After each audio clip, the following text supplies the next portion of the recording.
exist without air. You know, sound is vibration, and it needs to move through the molecules of the air. So, like if you take a vacuum, you don't have any sound. You know, like take away the air molecules and the sound disappears. And the breath is drawing the air in and out of an organic thing, which is the body. Lungs, you know, are a mechanism which is drawing air in and breathing it out. And so air passing through something like a tube, which is what this is, a tube essentially, is trapped. Once I blow into there, it has holes in it. But if it didn't have any holes, it wouldn't make a sound. Like, can you block that in? Yeah. Nothing. It can't get out, so it's closed in. So as soon as you allow the movement, the flow of the vibration, it sings. Yeah. So there is no music without the flow of the vibration. If you trap the vibration in a space, so when I play music, I'm blowing out air and creating music because I'm putting a feeling into it. And without the emotion, without the feeling, emotion means moving outwards. Emotion. Yeah. Yeah. Energy in motion. Energy in motion. Oh, nice. So, if that doesn't have room to breathe, you know, they have this expression, there's no room to breathe in here, you know. Yeah. It needs to be able to breathe. So, I can either just go, or I can go, and put the feeling of it. It's a very subtle thing, but I can demonstrate that because... And also with the flute, you know, you need to take a deep breath so the lungs are fully expanded. And the lungs are associated with the energy of the heart because of this combination of energies in this part of the body. And the heart is associated with emotion. So taking that deep breath and then using the power of breath and the heart emotion and putting that into the flute makes the difference. Yeah, and that's the difference between sound and music. And so if I play...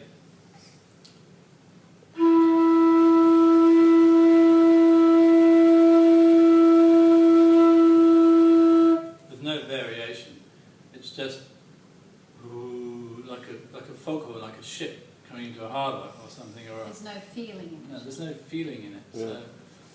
So it's a very slight difference between when you hear a bird sing or where you hear a mobile phone going off. Because it might sound a little similar, but it doesn't have the real heart. It doesn't have the... It's not coming through an organic... The energy of nature. Yeah, it's the feeling. So this is the other way.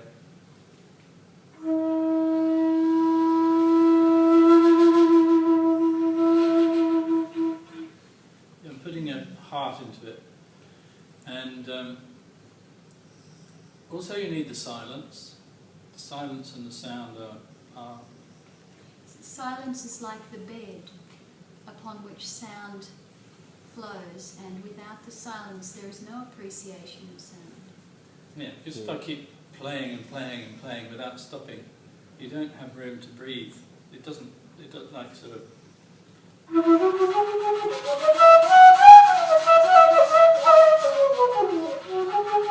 It's too busy, you know. You can be very clever with music and make lots of notes and make it very complex.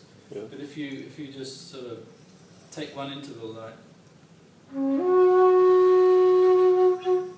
wait a little.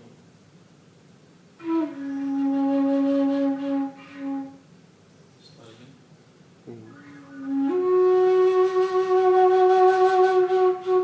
Stop.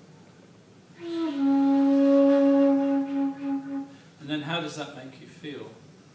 It has a quality to it which touches you. Yeah. Yeah.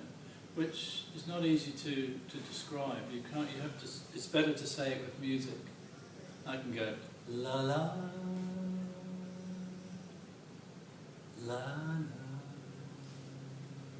But somehow the flute has a way of vibrating, which when you don't have eyes to look at me going, you know, You feel it. then you feel it more. Yeah. In a type of yoga called Nad yoga is the yoga of sound. Mm-hmm. And the philosophy of this is basically just the truth, which is that everything is vibration. And in the heart center here, or the heart chakra, they call it anahat. That's the name of this psychic center or chakra or energy vortex for the heart. Mm-hmm. And anahat means unstruck.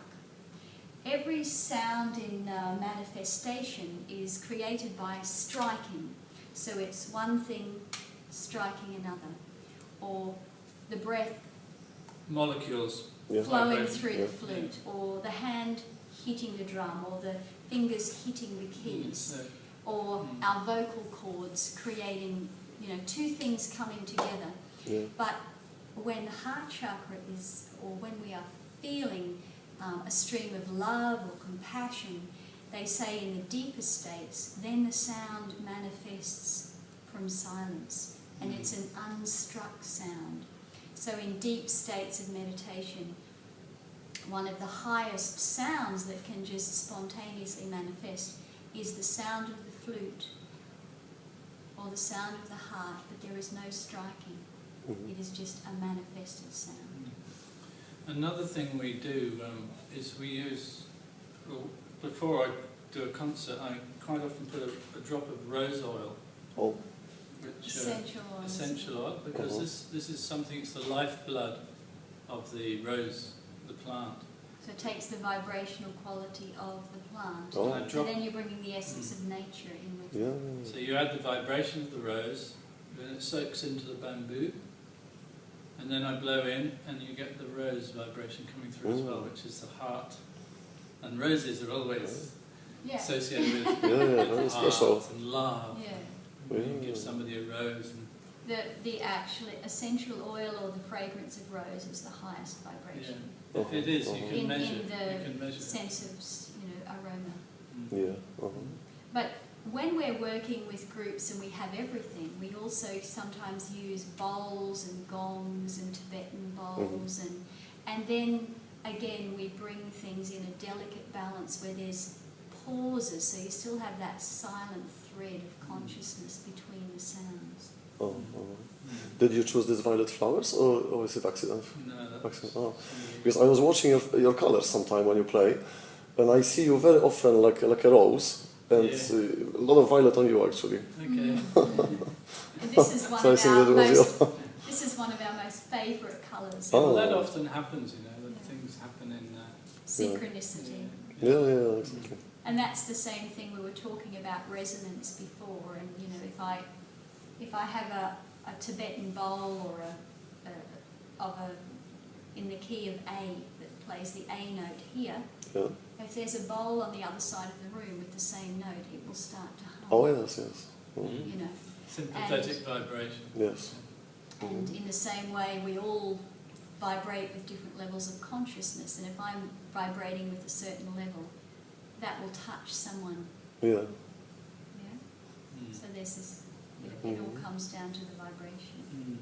Mm. Yeah. But you are not doing this kind of things that you are, for example, somebody is sick and you are checking and you are making special sound for special sicknesses. I don't Not- do that, no, but it not- happens. Like I've been doing music for a long time, and I used to get a lot of letters from people who were sick Uh-huh. in hospital, for example, and they'd play the music in the ward in the hospital, and it would make them heal. Yeah. And I've got a lot of letters of miracle things that have happened like that. Yeah. Wow. Yeah. Uh-huh. And also with grieving, people going through emotional trauma. They found De Profundis out of the depths really, really helpful. one lady wrote to us, and she had lost someone who died who was close to her, and she bought herself a week in a unit where nobody knew her, and she locked the door and she put on De Profundis and she played that for a week and cried and allowed her grieving process. But I actually do work one-to-one as a facilitator for healing, and I often, if I'm doing healing work, then sounds come through me, and sometimes a voice that sings in some language I don't know what it is. But I can't make that happen. That happens when it happens. Interesting. And we love the mantra, whether they're Indian mantras or whether they're, like with Kres Pia, it's a Celtic mantra. So it's not just the Indian.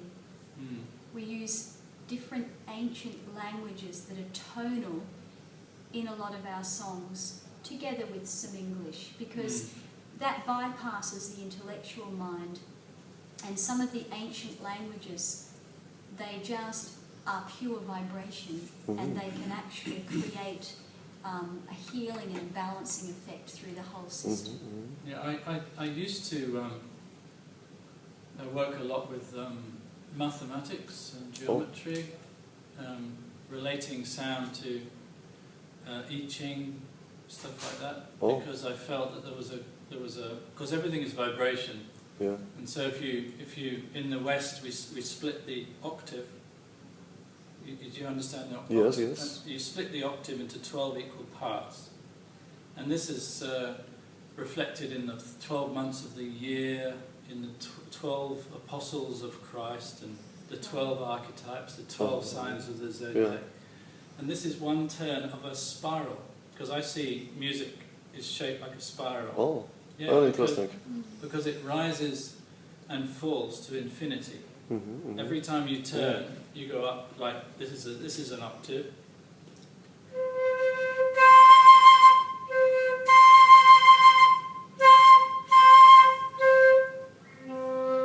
Those are the same note, and But in 3 different octaves. double the rate of vibration is the next turn of the spiral. So you go da,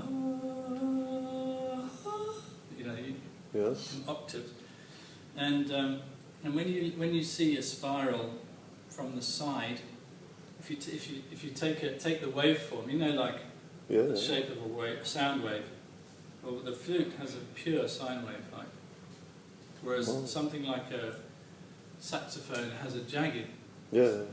And this is the purest form. And this is what Saraya was saying about it being pure sound. Pure sound, not struck, because with the reed instruments, they're made by going. That's why you choose flute. Yeah, and it's being a complete channel for the universe to flow through. And think like, for example, the ancient symbols, like the yin-yang symbol. Well, I saw that in geometry. It's looking at a spiral. You draw a circle in a spiral, which is our view of part of all that is the universe. And you see that. You're just looking with tunnel vision at something which is infinite. But we need a point of view. Of course. We just look at one section, and that's just part of the spiral, the yin-yang symbol. Seen in a linear way. Whereas if you add that to 3 dimensions, you get the figure of 8, which is another universal symbol of infinity. Because we cannot see infinity. We just see our point of view of infinity, which is like... And only when we let go of all the points of view will we actually experience. We can only see the whole by being the whole. Yeah? Exactly. As soon as we step out and become an individual, just another point we just see parts of infinity, and not because I am infinity.